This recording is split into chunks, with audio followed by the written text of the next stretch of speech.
Alright, so now we're going to get into doing some calculus with these logarithmic functions. We mostly focus on the natural base. We'll look at logs of other bases in a little bit, but the derivative of ln x is just 1 over x. And of course now we have the generic version, right? If it's not just ln x, and a lot of the time we're not just dealing with ln x, right? We got ln of some stuff. So we follow up with the chain rule. So, I usually write these rules with the chain rule as, the same rule and then times du dx, just like I wrote here. Sometimes you'll see some books write it this way, like u prime over u. U is on the bottom and then you put its derivative on top. These are equivalent. These mean the same thing. We're going to find some derivatives. And a lot of the time, we can make our work a little bit easier if we apply some of those properties that we reviewed and practiced in the last section. So we want to find the derivative of f of x here. It's ln of the square root of x plus 1. Well, the first thing I'm going to do is just rewrite this. I know that the square root corresponds to the 1/2 power, so I'm going to use that property that says that I can bring that power down, and this is equivalent to 1/2 ln of x plus 1. So now the derivative, f prime of x, I'm going to bring down this constant factor of 1/2, and the derivative of ln of x plus 1 is 1 over x plus 1, and then the chain rule would say just multiply by 1. Now I'm going to just simplify this a little bit, right as a single fraction, 1 over 2 times x plus 1. Well, let's do another one. Here we have ln of x times the square root of 1 minus x squared. Now we could just jump in and take the derivative, but just if we did that, understand that when we then have to apply the chain rule by multiplying, multiply by the derivative of what's inside the log function, we'd have to use the product rule, and things would get maybe a little messy algebraically. It's kind of simpler to use the properties of logs to rewrite this. So this is, I've got a product, so I've got ln of x plus ln of, and this is 1 minus x squared to the 1/2, and now I'll bring down that 1/2 power. So and this is just the original function. I haven't taken any derivatives yet. So here's f of x. This is an equivalent form of the function. We can't do anything to split up the log at the end because we're subtracting inside. There's no properties that tell us what we could do if we're adding or subtracting inside the log. But that's fine. This is going to go a long way to taking the derivative simpler. So let's take the derivative. The first term is just ln x. So that derivative is 1 over x. Next, I've got this constant factor of 1/2 to bring down, times derivative of ln of 1 minus x squared. So that's 1 over 1 minus x squared. And the chain rule says to multiply by negative 2x, right? Negative because that's a minus right there. Now we can simplify. I'm going to cancel that 2 with that factor of 2. This is 1 over x minus x over 1 minus x squared. You could leave it like this. Depending on what we want to do with the derivative, it might make sense to get a common denominator. So if we did that, it would look like our common denominator would be x times 1 minus x squared, and the top, let's see, we'd have to multiply the top and the bottom of the first fraction by 1 minus x squared. 1 minus x squared minus the top and the bottom of the second fraction would multiply by x, so that would give us an x squared there. And this is simplified 1 minus 2x squared over x times 1 minus x squared. So either is okay.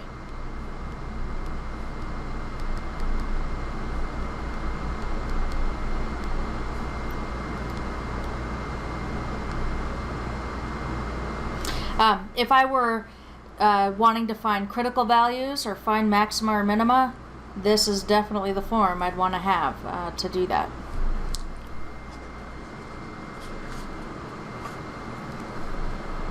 So you'll notice here that this derivative was a bit easier to find by first applying the rules of logarithms, right, to rewrite the function. Sometimes we can start with a function that doesn't have a log, but we can aid this process a bit by imposing a log on it, by starting out the process by just taking the log of both sides. So then you have an equation with logs on both sides. You get an equation that looks like this, right? Like ln of y equals ln of this stuff. But in doing so, you get to then apply the properties of logs. It can make taking the derivative maybe a little bit easier or simpler in some cases. And in some cases, maybe it'll just help a little bit, or maybe it doesn't help that much, but it's just another way to do it. In some cases, though, it makes it possible to take the derivative, right? We could start with a function that we don't have a technique for, and then it becomes possible if we take the ln of both sides. So I'm going to show this process for a few functions. So we're going to start off with this function y equals x times the square root of x squared plus 1. And we're going to take the log of both sides. This process we call logarithmic differentiation. There's not a derivative there first, but we're going to impose a log on both sides in order to use those properties. So if y is equal to this stuff, then ln y is equal to ln of x times, and I'm going to write that as a 1/2 power here.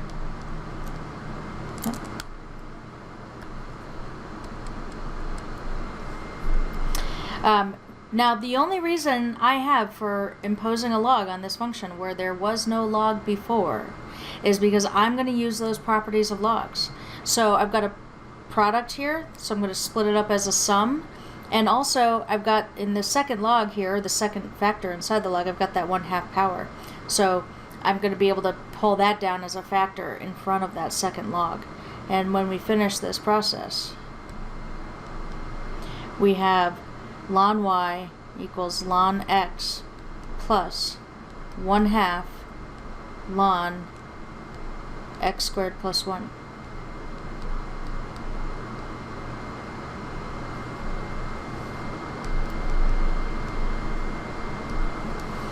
So now that we've applied these properties, we're going to take the derivative on both sides. We're taking the derivative with respect to x, so be really careful over here on the left. This is ln of y, and we're going to take the derivative with respect to x. So think back to what you know about implicit differentiation back from Calc 1. So if I'm taking the derivative of ln y with respect to x, I start out using that basic rule, right? So the derivative of ln of stuff is 1 over the stuff. I get 1 over y, and then I have to apply the chain rule times the derivative of the stuff. And in this case, the derivative is dy dx. On the other side now, these are functions of x, so there's no implicit stuff to worry about there. Derivative of ln x is 1 over x plus 1/2 times derivative of ln x squared plus 1 is 1 over x squared plus 1. The chain rule says we're going to multiply by 2x. So we've differentiated both sides. Now we've got some algebra to do. I'm going to simplify the right side. So I'm going to cancel the 2's.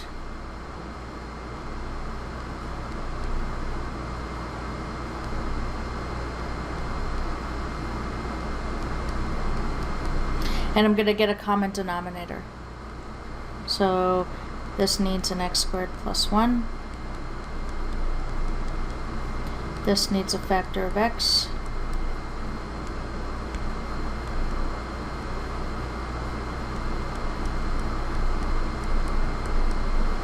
And then up top here we've got x squared plus 1 plus x squared.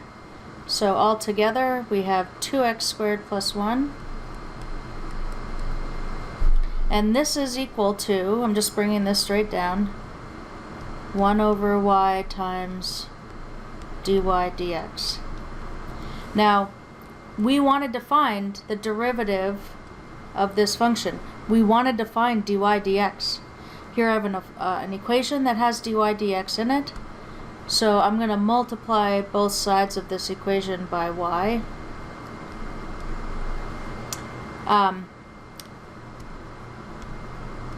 Now when we continue to work with this, so on the left side those y's cancel, and I have dy dx equals.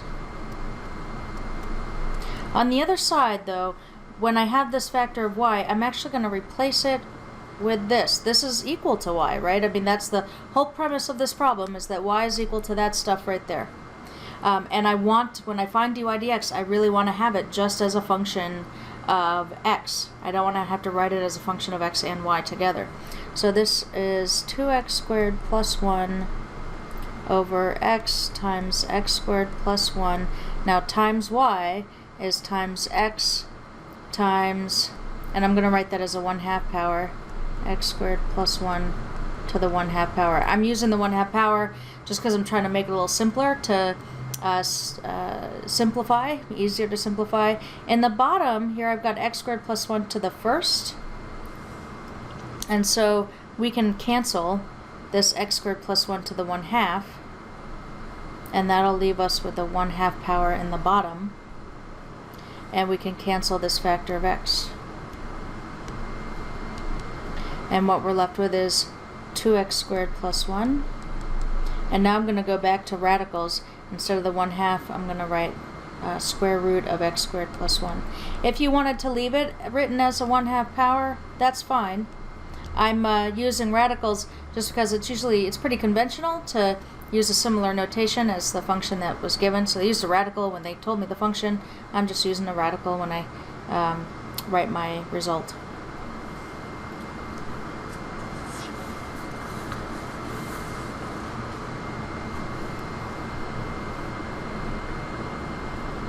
Alright, let's do another one. We want to find y prime.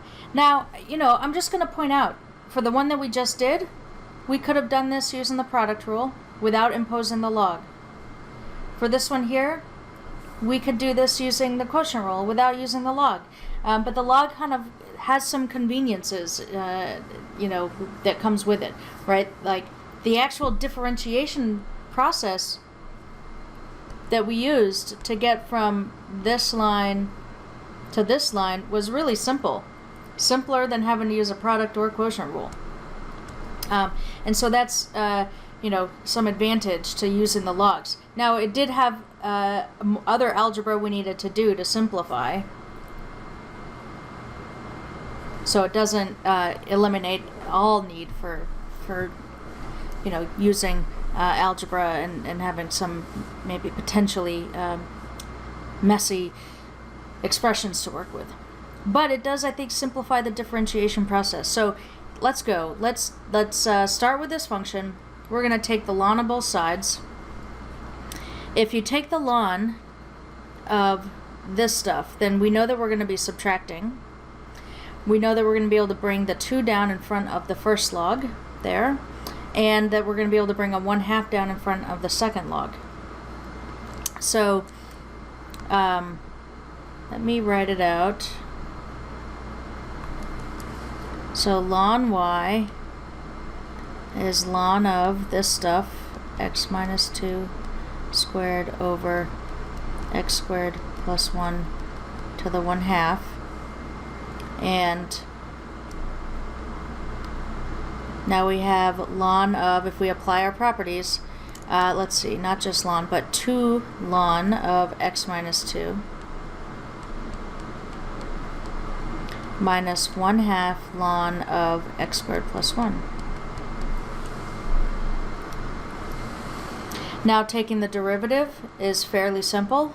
So on the left side we get 1 over y dy dx. On the right side we have 2 times 1 over x minus 2. So 2 over x minus 2 minus 1/2 times, and let's see, this will be 1 over x squared plus 1 times 2x. There's our chain rule. In the first Lon, the derivative of x minus 2 is 1, so we didn't have much of a chain rule to include there. We're going to do some canceling. That 2 cancels with that 2.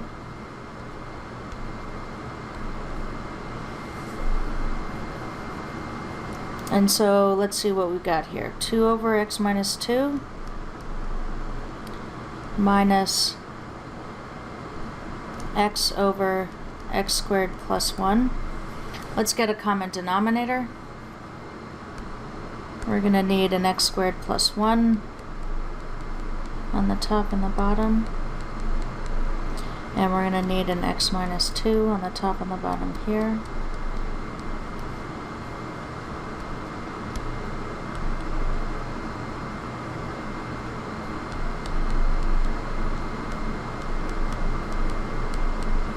And then up top, let's see, I'm going to distribute, so I got 2x squared plus 2, and then distributing and keeping in mind that this is also, as we're subtracting it all, minus x squared plus 2x.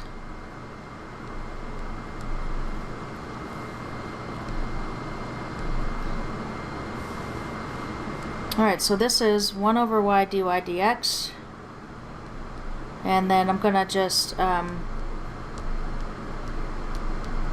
combine like terms here. So I have x squared plus 2x plus 2 over x minus 2 times x squared plus 1.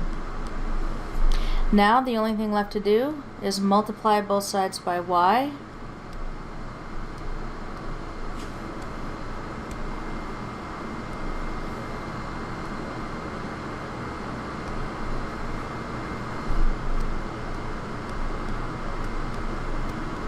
And of course we're going to replace y, this factor of y, with its definition as a function of x up here.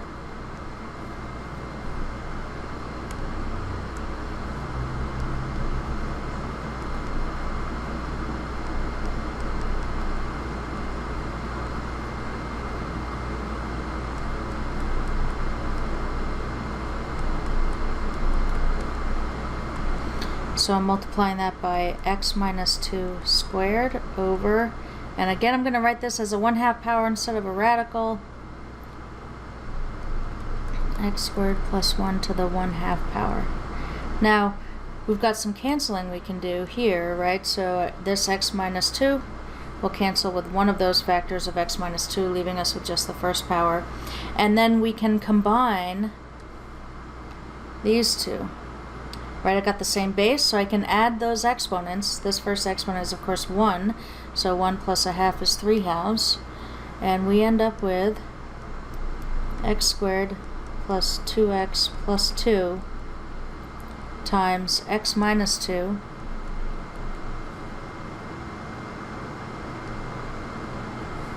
all over x squared plus 1 to the 3/2.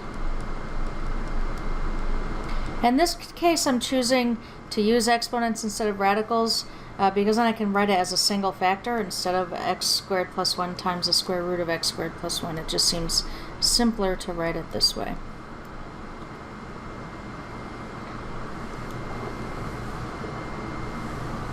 Okay. So these last two examples we've done sort of can show us that it can be convenient to impose a log. But I'll just, we should acknowledge that it's not that we didn't already have a technique to differentiate these functions. For this function here, we could have used the quotient rule and gotten the same result. So I'm going to do one more example. And here we're going to find the derivative of the function y equals x to the x.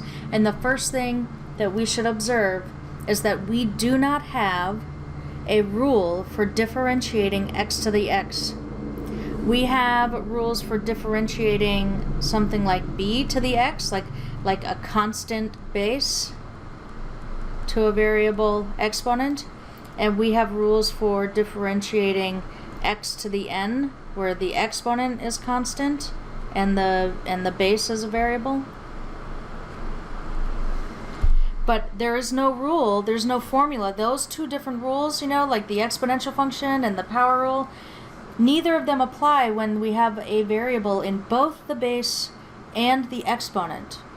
And so here's where we really need to depend on logarithmic differentiation. So y is equal to x to the x, and the first thing we're going to do is take the ln of both sides. Ln y is ln of x to the x.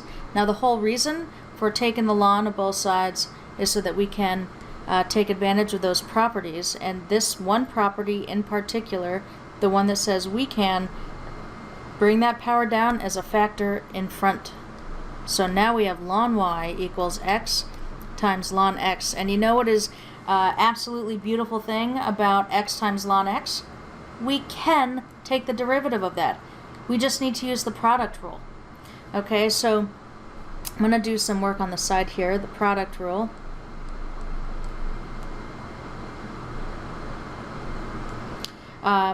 The product rule, let's say f is the x function, which means that f prime is 1, g is ln x, and so g prime is 1 over x, and the product rule now is g f prime minus plus f g prime. Now take the derivative on both sides at the same time. That's important. So on the left side, we got 1 over y dy dx. On the right side, using the product rule, g times f prime is ln x times 1 plus f times g prime is x times 1 over x. So this is, the right side simplifies to ln x plus 1.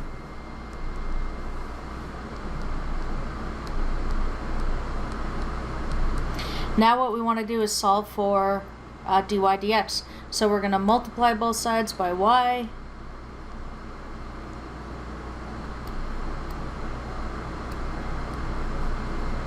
And just as we did in the previous examples, we're going to use this definition of y as a function of x. We know that y is equal to x to the x, and we're going to make that substitution. So dy dx is ln of x plus 1 times x to the x.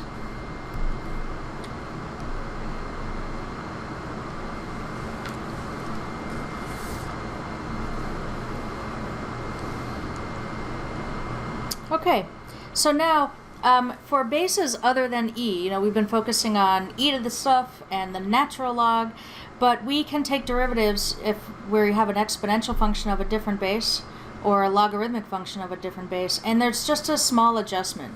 So the derivative of e to the x is just e to the x. The derivative of a to the x is a to the x times ln a. Right, so we just add that factor of ln a. And in fact, if a were equal to e, you know, if you change in this formula the derivative of e to the x, then that extra factor would mean multiplied by ln of e, and ln of e is equal to 1, right? So that just reduces to the formula we know and love for e to the x. And then over here on the other side, this is of course just the version with the chain rule involved. Our second formula, if I have a logarithmic function of base a, it's the same rule, right? It's 1 over x, and I just have to add another factor of ln a, only this time it's in the bottom. So it's 1 over ln a times x. And then of course over here we have the same rule, but if we have log of some stuff, then we have to follow up with the chain rule. Alright, we're going to do a couple more examples in this section. Let's differentiate these functions. Y equals 2 to the x, dy dx. It's an exponential function, so I know it's 2 to the x, but the rule up there says I'm going to add an extra factor of ln 2. So this is ln 2 times 2 to the x. And that's really all there is to it there. And for this log function of base 2, dy dx, I'm going to use the same rule basically that I use for ln, right? It's 1 over the stuff. only I'm going to add a factor of ln 2 in the bottom of that fraction. So I'm going to have 1 over ln 2 times x squared plus 1, and then the chain rule times 2x, right? It's still the derivative of the stuff inside. And I can simplify this and write it as a single fraction.